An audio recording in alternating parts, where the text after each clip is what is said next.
Hi, I'm Rudy Rodriguez, and welcome to the High Profit Event Show. On today's episode, we have a very special guest, Mr. JV Crum III. Welcome, JV. Hey, Rudy, I am so happy to be here. And a big hello to everybody. If you're listening to this show, I already know something about you.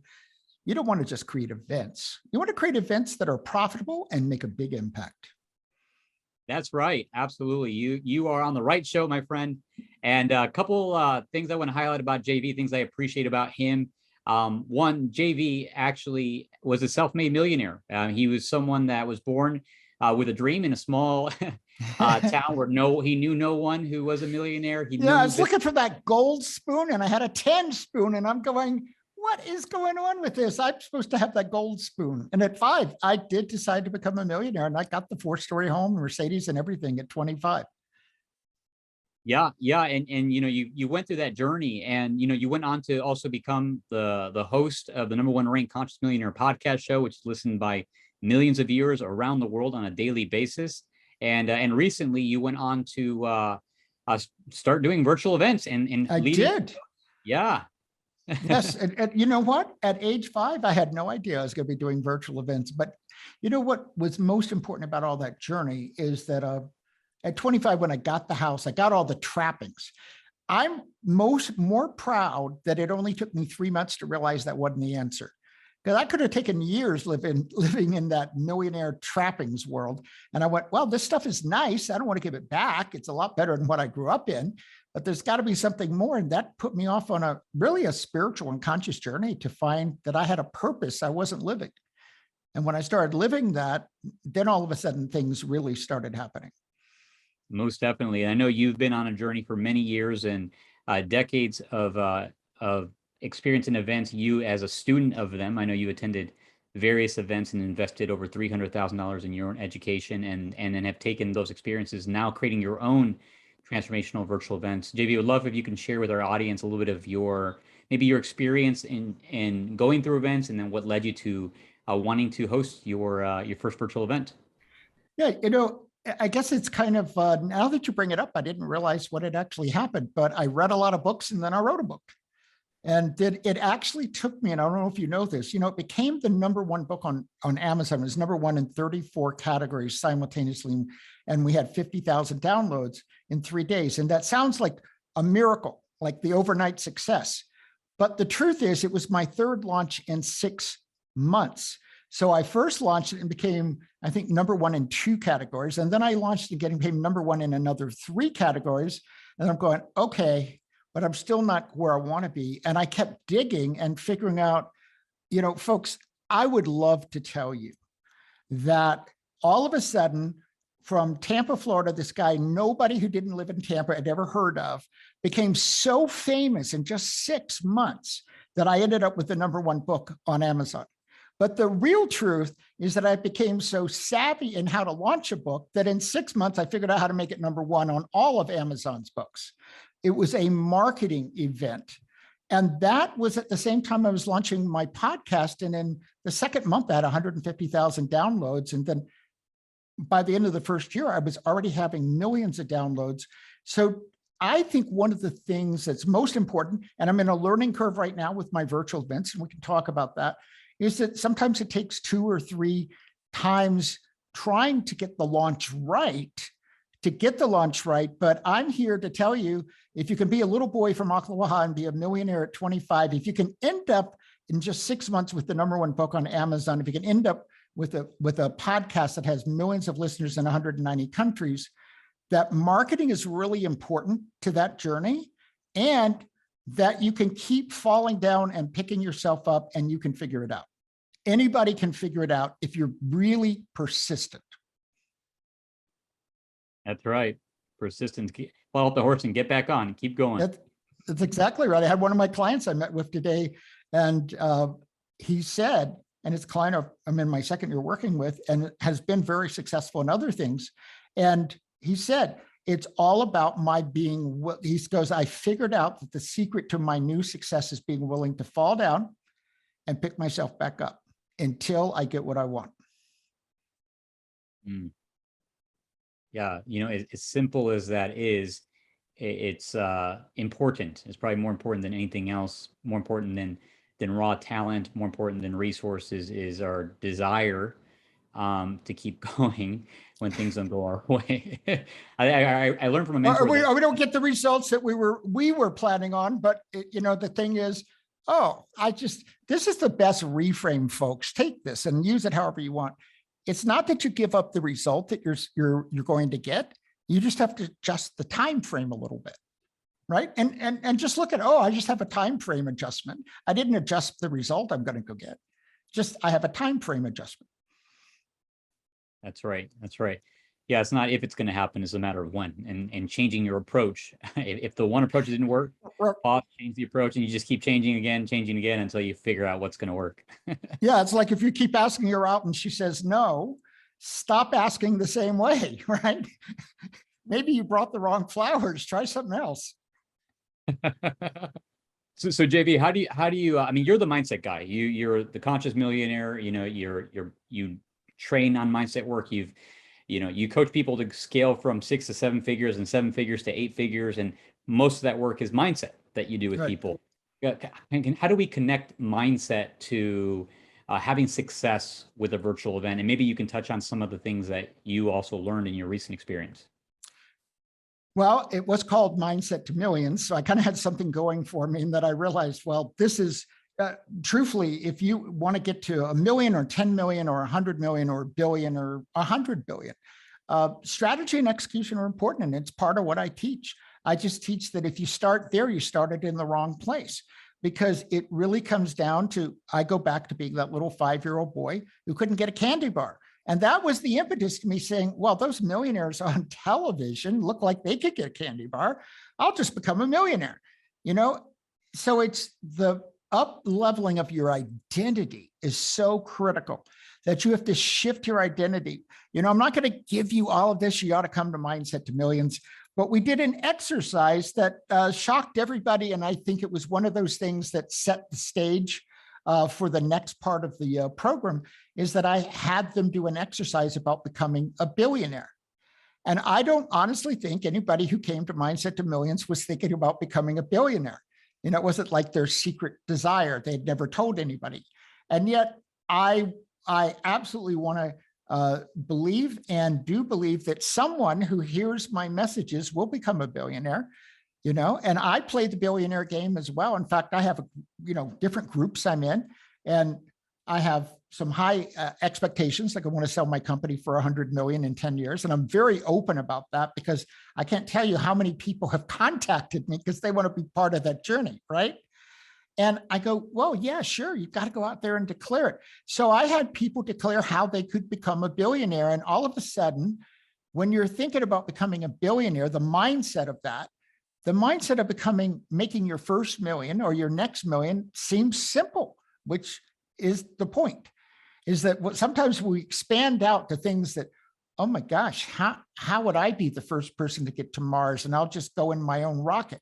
Well, when you start pondering questions of that scale, then the things that you're planning on that seem big scale just yesterday, all of a sudden seem accomplishable. And when they're accomplishable in your mind, they're accomplishable outside of you, and you can actually have them happen because you can create them, because you can see the possibility, which is another part of the mindset, is that you have to have a shift in identity, but also a shift in what you think is possible for you. Yeah, I love how you say that. People go in and they start making the shift of thinking like a billionaire. And all of a sudden, when you think like a billionaire, thinking about how you're making your next million, it seems like a very simple task. Yeah, and a lot of people experience that. And I was doing a training today, and we did the entire training on becoming a billionaire. And I'm watching people's faces light up, because these are people, from the Mindset to Millions that have bought an 18-month training. And it was fun because I'm watching them literally begin to believe that they could be the one who became a billionaire. And then when we stepped it down to, now let's talk about you being a millionaire, it was like, oh, now I see how to get there. And these were people that did not see how to get there a week ago, right? So if you can see how to get there, you can get there, because now you can believe. And that belief is one part of it, but the identity of saying, who do I need to become to make my first million or my 10th million? And all of a sudden the lights start going off. Oh, I need to ask more people. I mean, sometimes it's that simple of a shift, but until the shift comes, you don't go ask more people. You don't ask for the sale. Yeah, I love that question, JV. Who do I need to become so that I make my first million or first 10 million, right? And like, who do you need to become as a human being? And then everything coming from that. That's a $1 million question right there. Who do I need to become? Yeah. And then I took the need because, people go, oh, I need to do that. And I go, okay, well, now let's replace that with must and commitment. Because when I work with my clients, my private clients start at about 50,000. The reason I tell you that is that most people go, well, what kind of goals do they have? And I go, they don't have any goals because I don't let them have goals. I only let them have results they're committed to achieving, and that's why they get there. If I let them have goals, if you think about it, just last year, the last 12 months, most people do not get to even a fourth of the goals they set because all day long they're setting goals. And by the end of the day, they've already violated probably 10 of them. But commitments, think about losing weight, right? Oh, I want to lose 10 or 20 or 40 or whatever it is, right? Usually if you check back a year later, they're about the same place they were. But if they're committed to it, usually when you check back, they achieved it. And that's mindset right there. So I think the mindset of having a successful event was, for me, and I think we accomplished this in spades, is that I wanted people to have an amazing experience that transformed them.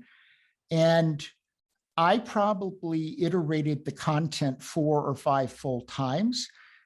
And as a result, I have content that's pretty good for the next one. I mean, I'll make some shifts, but it's pretty much there, 80, 90% there.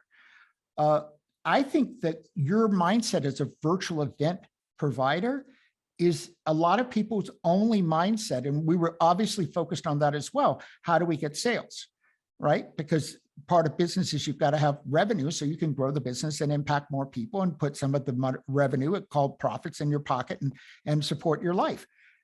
But I think too many people only focus on what's going to be the numbers and how do I convert them and when do I say what. All of that's critical. But if you didn't actually change them, there isn't going to be any real word of mouth. And I think most of the people who came are going to tell somebody for the next one that they will help us in that regard. But more than the word of mouth, they changed, they transformed. So you have to get clear about what your own mindset is, your own outcome. But I had a mindset of transformation. I think I accomplished that. We had a lot of learning. I found, I would say the biggest thing I learned, because you and I were talking about this before, was that I actually had a very large number I mean, certainly for a first event, of joint venture partners, affiliate partners who signed up. But I didn't have what I would have expected to have of conversions for people buying the event from that. And the number one thing that I've learned and has happened just in the week since the event is that I didn't have my avatar as finely tuned as it needed to be. If I were going to give anybody advice from what I just learned, I'd say be really 100% fine tuned on your avatar, as detailed as possible.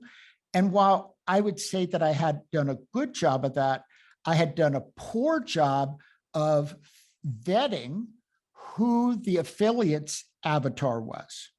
And so there was a mismatch. And so I had a lot of people show up for the webinar that sold into this that weren't in any way a match for what I was selling. And that was a very big learning curve for me, is that if you're going to use affiliates, you've got to also spend time really vetting them for a match for your avatar, or you're just going to have them sending out emails and people coming to a webinar, but that they're not the right people for your event. JV, that's a major point. I've heard that as a theme on the show for many people is getting clear on who you're speaking to, as well as niching down, right? Getting clear and specific as to what specific problems that you're solving for who you're solving them for. And when we go over that step, it causes a ripple effect of other challenges down the road, which I think we learn from. Yeah, well, exactly. And so, one of the things that, it's going to be another, I just call these things experiments because it makes it less stressful. It's like we're experimenting. Some variables are going to work, some aren't going to work. It's like I was pre-med, I'm like in the chemistry lab again, I'll titrate a little bit of this. Well, I don't know, that didn't quite get the formula I was looking for. I'm going to explore, okay, so let's do 50% from joint venture partnerships, from affiliates. But one, let's go back and look at whose groups bought and who has the kind of avatar that we have now. Because now we're much more, just in a week, much more fine-tuned. And then look at other ways, including Facebook ads. So there's going to be some of that because now we know so much more clearly who we want. We can have an ad that's very specific in terms of its population that it's going after. But also looking at other ways that I can fill the next event, including maybe I'll do a 5-day challenge. I'm looking at a lot of options and realizing I need to have multiple ways. I only had one way, and that was affiliate to webinar, but I need to have multiple ways, and some of them need to be just direct paid. But here's the fun thing, without trying to go through all of our numbers, what I can tell you is that I now know what the average click made in terms of sales to the event. And then we can analyze sales at the event. So we can go, oh, well, this is what we're really getting back per click. Now, and I wasn't in that position. I don't think it was a mistake not to do Facebook the first time, because I looked at it and I said, it's blind. We have no idea what we're looking at. But now we have numbers and we can go, okay, so now we know we have this kind of conversion. What can we spend to get that conversion? And then compare it to what we actually are paying out. Because in my case, I paid out 60% because I wanted people to be attracted. I think that was a good decision. But when you're paying out 60% of a $500 to $1,000 ticket, all of a sudden you've got money to pay for some ads that are going to send the right people. And it's going to cost you a lot less to get that person at the webinar and close them to come to the event because you got the right person on the webinar. So that was a big learning experience as well. Yeah, we call it the per head average is kind of Yes. the terminology, and basically the value to the business for everybody that attends your event, and you can reverse engineer that and figure out your marketing plan. Right. And before we didn't have any numbers to reverse engineer. Now we do. And I'm a numbers guy. I'm trained as a tax attorney. So I'm going, okay, let's dig into the numbers. Let's find the cost of acquisition. And we'll be very clear about that in a couple of weeks. And then let's look at what are the ways that we can actually spend much less per cost of acquisition because we know who we're looking for. And I couldn't have done that on the first event because I didn't have any numbers to go by. I was running blind. Yeah, what I'm hearing here is just the importance of capturing the numbers, studying the numbers, knowing the numbers, and making decisions based off of numbers versus just going from the gut, and even being a little maybe conservative on the ad spend until we have some numbers, so you're not just making blind marketing. Yeah, no, we're not talking, I'm going to go a whole $5 a day. No, Rudy, we'll spend like $1.50 a day. Folks, this is a joke in case you don't know. But I agree that now, and I intentionally, and I want you to think through this because if you're listening, you're either doing virtual events or you want to do them. And I want you to learn as much as you can from what I learned the first time. So the second time we're doing the same event, but we're waiting 4 months intentionally so we get to play with more marketing ideas and see what works and get started on it earlier, because now we know what we already have a webinar. We can tweak that. We can do a second version of it. But the real issue is to play with different marketing approaches and find out what works, what starts producing results. Most definitely. Yeah. And so JV, again, coming back to that, you're the mindset guy, and you made a point of like, hey, more important than the sales and the numbers, we need to make sure that people had a transformation, that they had a positive experience, because then they were going to go tell other people, create that word of mouth. I'd be curious if you would mind sharing just a little, maybe peek behind the curtain, maybe some of the things that you actually facilitated for your attendees, such that they had that identity shift and they actually left there like, I'm a different man, I'm a different woman, and I'm ready to take the next step in my journey.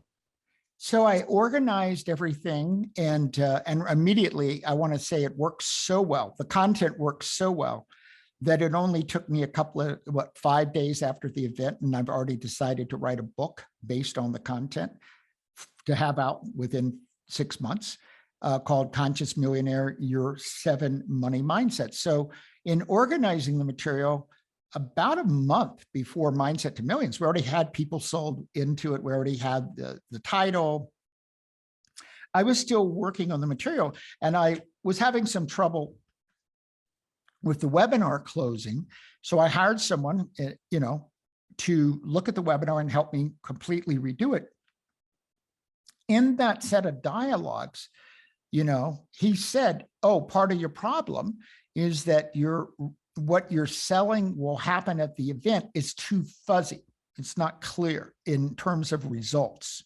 It sounds like too much work. And I started playing around with that. And it was through our conversation. I can't even tell you who said what, but through a period of a couple of weeks of conversations, I went, oh, well, this is a mindset, and this is a mindset, and this is a mindset. And before I got through, I had 7 money mindsets. I said, oh, that makes total sense to organize. So it wasn't that I changed, and this is a learning lesson too. It wasn't that I changed what I was going to teach. I changed how I framed it. And people latched onto that 7 money mindsets like crazy, right? And when we organized the whole 3 days, so that the first day we're talking about 3 of them, and then we're giving them an identity exercise, and then we're coming back and talking about identity and circling back to one of them we talked about the first day and weaving them together. And out of those mindsets, one of them is the thing that I most enjoy training. And if I could only train someone in one thing, it would be in flow, because I have studied flow for 35 years, and I've honed a formula that I've taught so many people. It's fail proof. If somebody uses this formula, they'll be in flow, and all of a sudden synchronicity and results start showing up, and clients start showing up, and money opportunities start showing up, and it happens to everyone, not just some people. And that became kind of, you listen to the feedback, and I'm doing testimonials. I'm recording those right now. That became the hero of the whole 3 days. People went crazy about flow. And I went, oh, so there's also something about this flow mindset, which happily is connecting with people. And last night I did a bonus training on flow, because so many people were enamored by flow. And in doing the testimonials, people are going, oh, now I'm living in the flow, and I didn't know how to do it before. It just happens sometimes. So also listening to the feedback that comes out of an event in terms of what people wanted. And, I'm asking them several questions, and I'll give you 3 of the questions, because you're welcome to use them. And the first one came from you, Rudy. What was most valuable? And that's become our testimonial, 30 to 60 seconds. But then I ask them, what would you like more of? And the only thing so far has been flow. And what didn't we cover that you would have liked to have covered? And so far, that's been 0. Like their expectations were more than met. They can't even think of anything they'd like.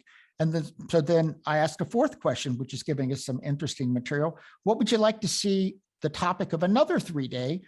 Imagining, okay, we had a healthy percentage who chose to move forward, but we want to get those other people back to have another experience, not just Mindset to Millions again, but maybe there's a 2-day topic I do.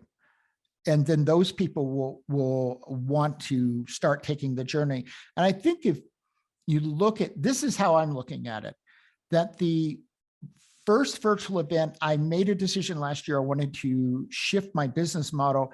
And the reason I wanted to shift things about my business model so I could play bigger and impact more people. As I said, oh, if I'm going to get to this level, this looks like a good model for doing it, right? So let's do events, put people into, long-term trainings. But if you look at it from the mindset of what's this all about, to me, it's about a journey that people are opting into. They're starting it. And so I treat all the people who came to the first one as they started a journey. Now, my job is to give them opportunities to continue that journey in a way that's right for them. And also that means some of them need 2 or 3 exposures before they want to take a longer term journey. But if you look at it as journey, I think that takes away the negative aspects some people think of about selling. It's like, no, you're inviting people into a journey, and this is what it costs to produce that journey. And I got to have some profit left over from producing it, but you're selling people into a journey, not a product. I think that's a big difference in terms of your mindset of what you're actually accomplishing here. That's a big point, JV. I want to highlight that the fact that you're not selling a product. People don't buy a coaching program. They're Right. buying a perceived result they think that coaching program or mastermind is going to give them. And they have to be able to identify with that journey that's going to get them there. Like they have to believe like, okay, that journey can work for me and I can do that. Right. And I believe that JV can be my guide, right? Yeah. On that But journey. yeah, no, that's a very critical part, because if you come away and you go, oh, we did numbers. You all did a lot of number testing, and people, whereas we were practically at 10, that they wanted me to be their guide. So then it was, are they ready to start the journey or not? And I have to say, and you didn't ask me to say this, Rudy, so this is purely off the cuff, but, I worked with you all as a sales team. And one of the things that was very important, I vetted 4 different sales teams. I'm not saying bad things about the others, but the thing that was so important to me was that we had a similarity of values about ethics, that this was about creating opportunities for people, not twisting people's arms.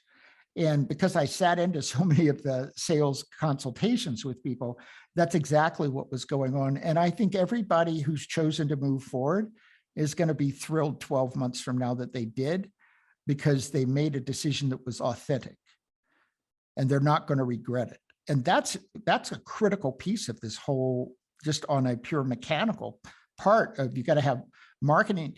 In my case, it's got to be conscious. It's got to be about how do you impact the world and get rich doing it, because that's what Conscious Millionaire really at its heart is about. But you all really had a lot of integrity, and you've done so many things right that, it was a combination of bonding with people and them having a good experience at the event, but them then having a good experience with you all, that I think that the two put together is why we've actually, for the number of people that we've had very good results. I appreciate that compliment, JV. The unsolicited It compliment. was unsolicited. It's important for you all to know that. Yeah. Yeah, no, the mindset, because we're on the topic of mindset that we have, is enrolled, not sold, right? Enrolled for their reasons. If we get to a conversation and we ask them, in your opinion, how do you feel that you're going to benefit over the next several months if you were to participate in this program?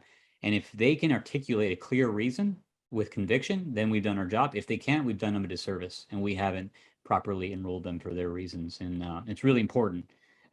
Because from a practical perspective, not only are you going to have a more enthusiastic participant, but you're also going to have a lot less likely issues with chargebacks and refunds and missed expectations and all these, things that can be a pain in the butt sometimes when people try to squeeze the what do they say, the round thing into the square thing. Right.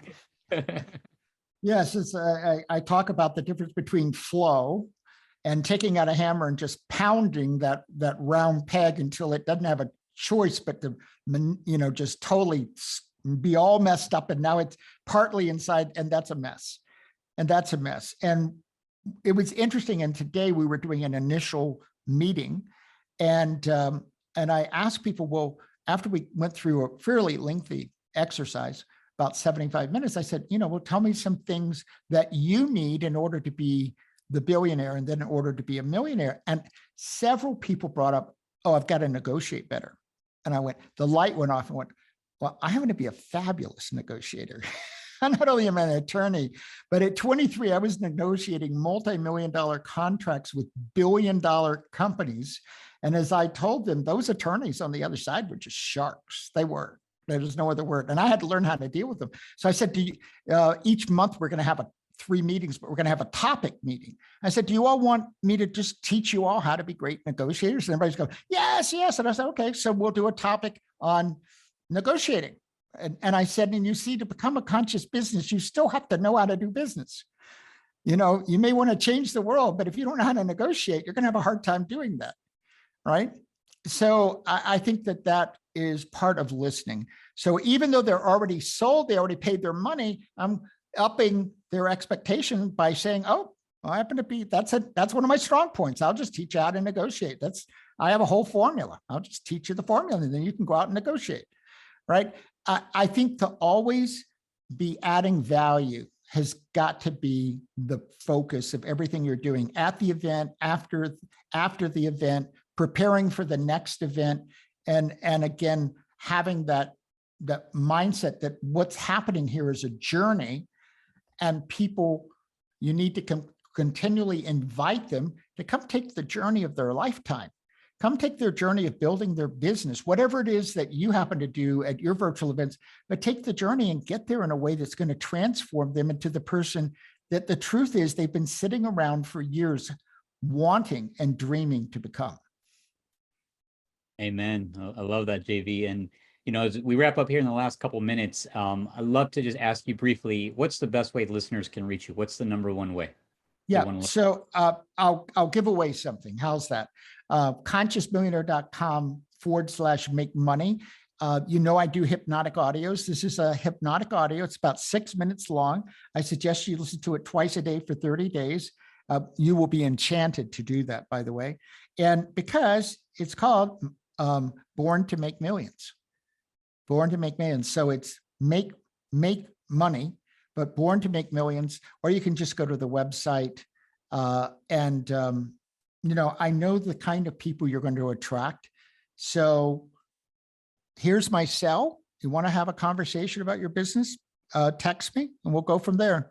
It's 303-641-0401. That's 303-641-0401. And like you, Rudy, because I've texted you at certain times and it says, "Ooh, turned off." My phone automatically turns off at 9 and doesn't wake up again until 6. So you just text me any old time. I won't get it during the night. I'll just sleep through and I'll see it tomorrow morning.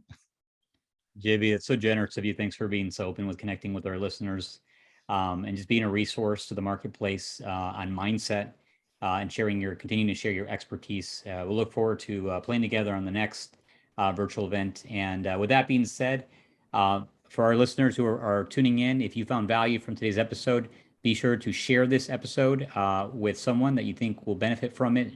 Share it on social media. And be sure to subscribe to this podcast if you haven't already subscribed. Thank you again, JV, for being a wonderful guest today. Really appreciate you, sir. And may I make one final suggestion? Please. You know, when you're sharing this, you know, I think about who are those million closest friends that you want to share it with.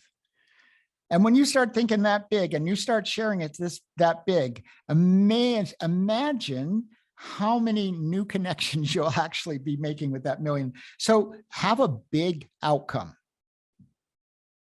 Love it. That's my takeaway from today's episode. Have a big outcome. Think like a billionaire. Thank you, JV. Appreciate you, sir.